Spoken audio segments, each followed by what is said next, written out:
इस कार्यक्रम के प्रायोजक हैं श्री नरेंद्र शकुंतला, कमलेश अनुराधा, गिरीश अंजू, अनुराग प्राशी, अरहम, नेहरा वेद, बाबूलाल जी, गिरनीबाई परिवार, ग्रेटर बाबा परिसर, इंदौर।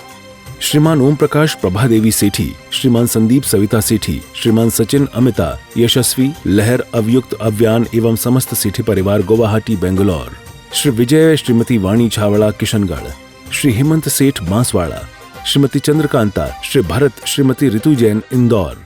मैं विमल अजमेरा जवाहरलाल मंदिर से बोल रहा हूँ। महाराज जी, समस्या जैसे आपने बताया कि समस्या क्या है, समस्या समाज की है।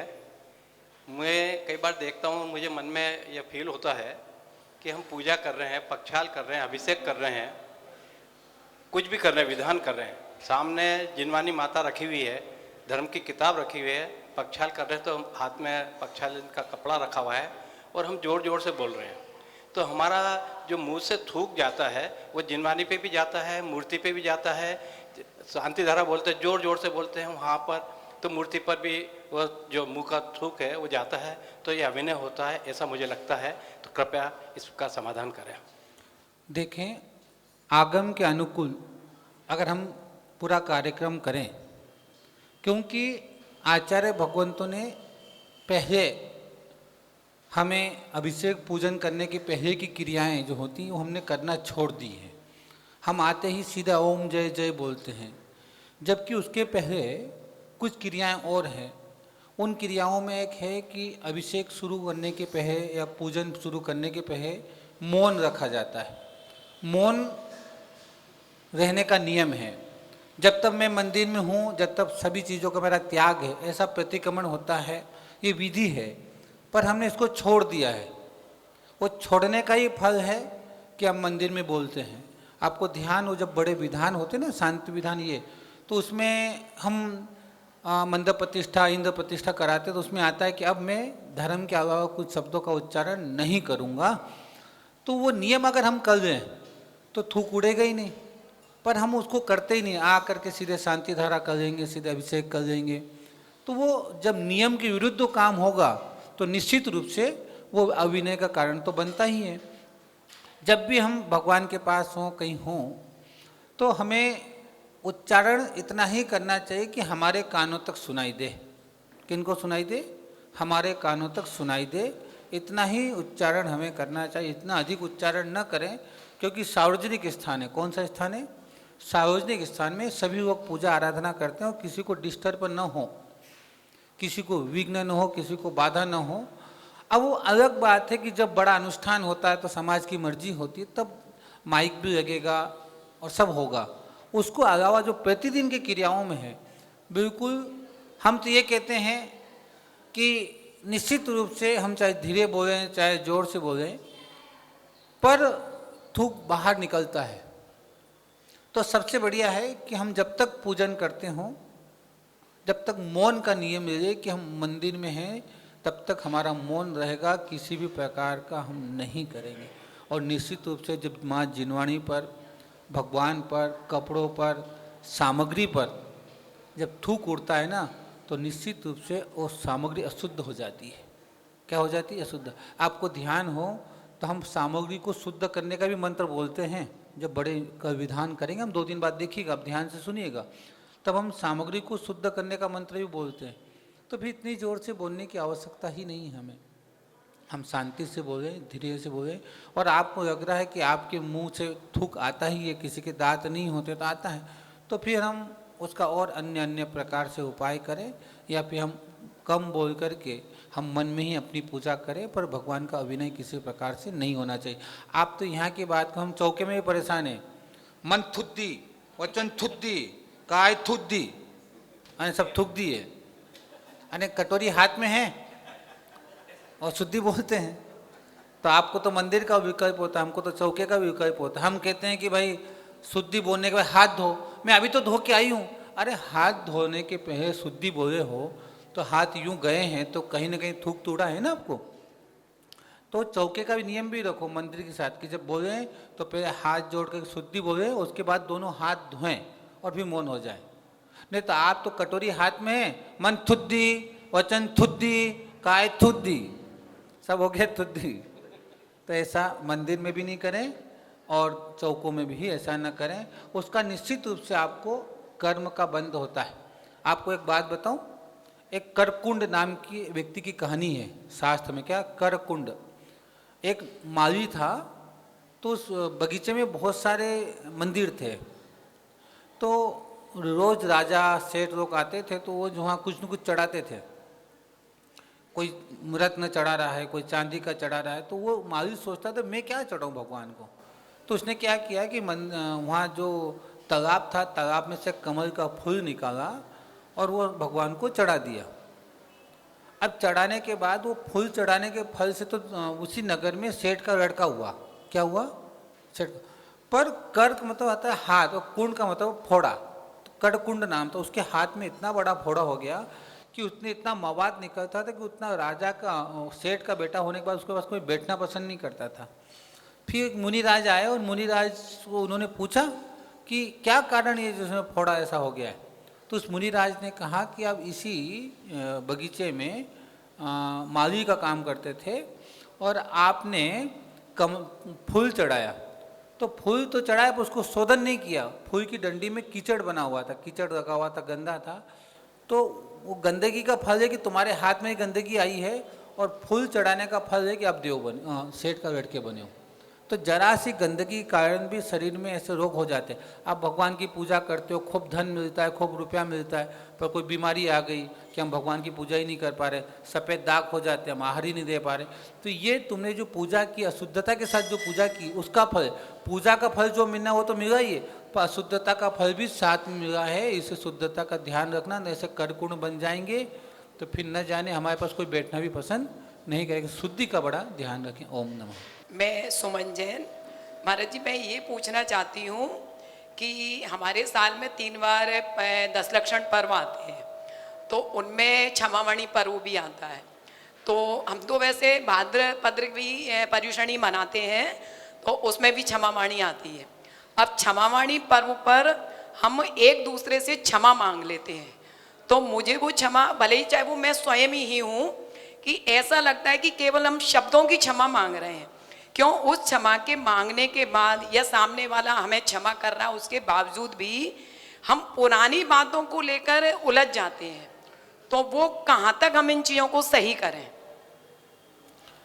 देखें, मुझे आज तक स्मरण नहीं है, जहाँ जहाँ मैंने चतुर्मास किए मैं उनकी बात करता हूँ, कि जिनसे झगड़ा है उनसे तो आज तक कोई क्षमा याचना करता ही नहीं है। जीजा से, फूफा से, मामा से, चाचा से, दोस्तों से करते, इनसे कोई झगड़ा ही नहीं है, कोई बातचीत ही नहीं है।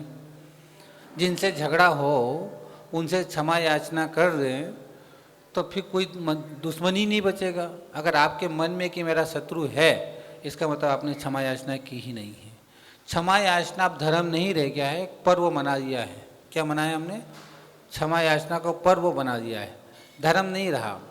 अगर धर्म होता तो उसको धर्म के तरीके से किया जाता था, पर अभी क्षमा याचना पर्व का समय हो गया कि बस उत्साह से, बड़े से, अच्छे से सफ़ेद कमीज कुर्ता पहनकर जाना है ना, समझे ना, और क्षमा याचना करना है, और फिर शाम को किसी दुकान में जा कर के घुस कर के जो 10 दिन में नहीं खाया उसको खाना है। तो ये पर्व मना लिया। पर्व और धर्म में बहुत अंतर है। धर्म अपनी आत्मा के लिए होता है, और जो पर्व होता है वह उत्साह के साथ मना करके होता तो आत्मा की यही है, पर उस पर्व को हमने बिल्कुल उत्साह के रूप में ले लिया है। जैसे 10 लक्षण पर्व हम कहते हैं, पर वो पर्व है धार्मिक शब्द, पर उस पर्व को हमने लौकिक भाषा में ले लिया। तो क्षमा को भी आज तक मुझे बताओ कि जिसमें दुश्मनी है ना, उसका तो नंबर भी आपके पास सेव नहीं है ना, तो उससे तो हम क्षमा। तो ये सब ढोंग है। पूजा भी ढोंग हो गई आपकी। अभी आप भक्तामर विधान करो, ये करो, तो ये सब क्या है? अगर भाव नहीं है तो सिर्फ एक आपकी आदत में आ गया मुझे रोज करना है। क्या करना है? शांति विधान मुझे रोज करना है, पूजा मुझे रोज करना है। अब पूजा हम करते हैं, पूजा कर रहे हैं, ओम रेम जगम निपम तिसा, भैया एकदम रुकना तो भैया 2 मिनट। पूजा में जल भी नहीं चढ़ा और कोई पहचान के आ गया तो चढ़ा चाहते हो। तो ये सब ढोंग है, और धर्म ढोंग नहीं हो सकता है।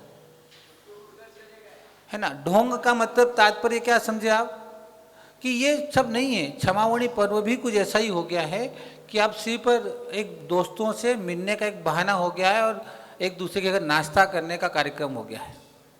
क्षमावणी पे नाश्ता ही करते हो, है ना। किसी के यहाँ काजू खा के आओगे, किसी के यहाँ मिठाई खा के आओगे, किसी के यहाँ बादाम खा के आओगे, किसी के यहाँ रोटी खा करके आओगे, और भाई बहनों को रिश्तेदारों को बुलाने का एक कार्यक्रम हो गया है आपके यहाँ। तो ये धर्म नहीं रहा है। और क्षमा मांगने का तात्पर्य है कि वो तो रोज प्रतिदिन आप तो ये मान के चलो कि 6 महीने से अधिक कसाई किसी के प्रति रह गई तो ऐसे आप मिथ्या दृष्टि हो गए। अनंतानुबंदी वापस आ जाती है। 6 महीने से अधिक किसी के प्रति कसाई का भाव है तो ऐसे आप मिथ्या दृष्टि हो गए हो। क्या हो गए हो? मिथ्या दृष्टि हो गए। तो फिर विचार करो कि क्षमा मांगने का अधिकारी है कि नहीं। और क्षमा मांगना नहीं है, पहले तो करना है। अगर करना सीख जाओ तो मांगने की आवश्यकता ही नहीं पड़े। क्षमा करना सीख जाओ तो क्षमा वीरों का आभूषण है कि वीर व्यक्ति ही क्षमा मांग सकता है। तो पहले वीर बने, फिर क्षमा की बात हम करेंगे। और जो शब्दों में क्षमा मांगी जाती है वो सिर्फ व्यवहार की दृष्टि से बहुत अच्छा हो सकता है, पर अंदर की आत्मा की कहीं भी वो कल्याणकारी का कारण नहीं बनता है। ओम नमः। मेरा प्रश्न ये है, जब हम मक्तामर विधान करते हैं रोज, तो विधान करने से पहले आपको, जैसे मैंने कहा वृषणाथ स्तुति, इसका भी अर्थ है हम लोगों को पूरा नहीं मालूम, थोड़ा थोड़ा समझ में आता है। तो और फिर दूसरा प्रश्न ये है कि अकेले करते हैं तो उसमें कोई दोष तो नहीं लगता? देखें, दोनों चीजें हैं। भगवान की स्तुति, अब आप मुझे पहले तो हम ये क्लियर कर दें कि विधान की पहले स्तुति पढ़ना जरूरी है क्या? ऐसा कोई आगम में प्रमाण नहीं आया है। पढ़ते हैं तो कोई पाप नहीं है, पर ये पढ़ना जरूरी है ऐसी जिद्दी नहीं होनी चाहिए। क्योंकि विधान विधान के तरीके से होता है। विधान में भक्ति की जाती है और भक्ति में हम कुछ भी जोड़ सकते हैं। पहले भी जोड़ दें, जयमाला में भी भगवान के गुणगान हैं, और जो आपने मुझे बताई है इसमें भी भगवान के गुणों का वर्णन किया, उन्होंने 6 कर्म का वर्णन किया है। और उन्होंने भगवान ने जो दीक्षा धारण की उनके पुत्रों के बारे में इन्होंने बताया। तो कुल मिलाकर के भगवान का जीवन चरित्र है स्तुति में, है ना। तो ये जरूरी नहीं है कि आपको करना है कि भगवान की स्तुति करके ही विधान करके करोगे तो कोई नुकसान नहीं है, पर करना ही पड़ेगा ये भी जरूरी नहीं है। कोई ऐसे आगम के कोई शास्त्र में कोई प्रमाण नहीं आया है, ऐसा ध्यान रखना आप बिल्कुल कंठस्थ इस बात को ध्यान, जिद्दी नहीं करना। अगर कोई नहीं भी करता है तो कोई दिक्कत नहीं है, और कर भी रहा तो कोई पाप नहीं है। अब प्राचीन जितने भी आप भक्तामृत विधान देख लो, प्राचीन पुराने, उसमें कोई स्तुति नहीं है। जैसे जैसे आगे बढ़ते गए, जैसे जैसे आगे बढ़ते गए तो नई नई चीज़ें आती गई। कई प्रकार के भक्तामृत विधान हो गए, कई प्रकार की स्तुतियाँ हो गई। पहले भक्तामृत विधान एक ही था, अभी कहते हैं कि 40-50 प्रकार के भक्तामृत हो गए। संस्कृत में भी हो गए, हिंदी में हो गए, पद्य अनुवाद भी हो गए। तो ये तो जिसको इसको अपना ज्ञान है उसको बढ़ाने की कोशिश करता है। और मैं ऐसा मानता हूँ कि अगर भक्तामृत एक आचार्य का प्राचीन है तो फिर उस पर दूसरा लिखने की हमको आवश्यकता ही नहीं है, क्योंकि जो भाव, जो परिणाम आचार्य मांग तुंग के थे उतने परिणाम हमारे निर्मल हो ही नहीं सकते हैं। तो स्तुति पढ़ना को जरूरी नहीं है। और हम अकेले कर सकते कि नहीं कर सकते हैं, तो सामूहिक रूप में हो तो सामूहिक रूप में करें, नहीं तो हम अपने अकेले भी कर सकते हैं। कोई भक्ति का ऐसा नहीं है कि हमें 50 आदमी को मिल करके करना है।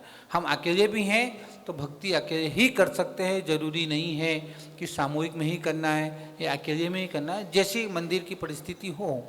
और दूसरा ध्यान रखना कि पूजा अभिषेक सिद्धांत नहीं है, कैसे करना चाहिए। तो समय के अनुसार पूजा और भक्ति में भी परिवर्तन होता गया है।